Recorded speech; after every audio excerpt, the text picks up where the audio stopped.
kalau sholat di masjid di shaf pertama. Setiap sholat dia di shaf pertama. Sampai pada suatu hari selesai dari sholat baru salam, assalamualaikum warahmatullah, assalamualaikum warahmatullah. Ini orang tua yang biasa di shaf pertama tiba-tiba maju ke depan ke tempatnya imam, duduk di depan imamnya, lututnya nempel dengan lututnya imam. Sedangkan imam ini mesti berzikir setelah sholat, belum selesai. Ini orang tua tanya kayak orang gesusu, jadi tergesa-gesa. Ini orang tanya, ya imam, wahai imam, ajarkan aku sesuatu yang bermanfaat yang bisa nanti masukkan aku ke dalam surganya Allah Subhanahu wa taala.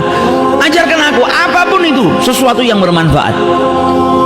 Maka sang imam bingung, dia masih belum selesai berzikir kepada Allah. Ini orang tua ini tanya terus, ajarkan aku sesuatu. Maka sama imamnya dijawab, qala Nabi sallallahu alaihi wasallam.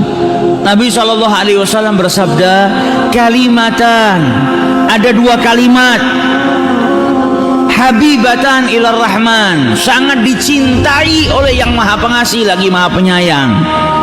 Khafifatan ala lisan, ringan diucapkan di lisan itu, thaqilatani fil mizan. Akan tetapi kedua kalimat ini sangat berat di timbangannya Allah Subhanahu wa taala. Subhanallah wa bihamdihi, subhanallahil azim. Kata orang tua tadi, ulang lagi, saya belum hafal. Diulang sama imamnya beberapa kali sampai akhirnya saya sudah hafal. Mulai detik itu ucapannya Nabi Muhammad dibawa sama dia kemanapun, dimanapun dia berada, berjumpa dengan siapapun. Ada pernikahan dia ketemu orang, qala Nabi sallallahu alaihi wasallam, ingatkan orang.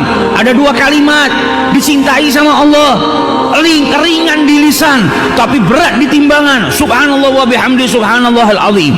Ketemu siapapun dia ucapkan, ketemu siapapun dia ucapkan, ketemu anaknya, ketemu tetangganya, ketemu sahabatnya, di masjid, di luar masjid, ada tamu ke rumahnya, selalu dia ulang-ulang. Kalimatan habibatan ilar rahman, terus diulang-ulang sampai akhirnya datang suatu ketika dia sakit, masuk rumah sakit tidak sadar. Selama beberapa hari nggak sadar, koma.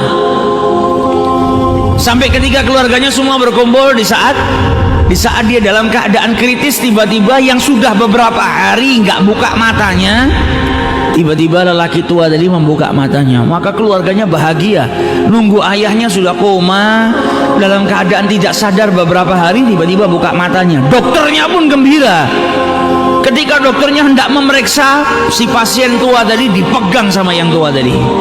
Yang tua tadi memegang dalam keadaan kedua matanya terbuka sambil berkata, ya dokter, wahai dokter, Nabi sallallahu alaihi wasallam bersabda kalimatan, dua kalimat dicintai sama Allah, ringan di lisan ketika diucapkan namun berat di timbangannya Allah Subhanahu wa taala. Subhanallahi wa bihamdihi, subhanallahil azim.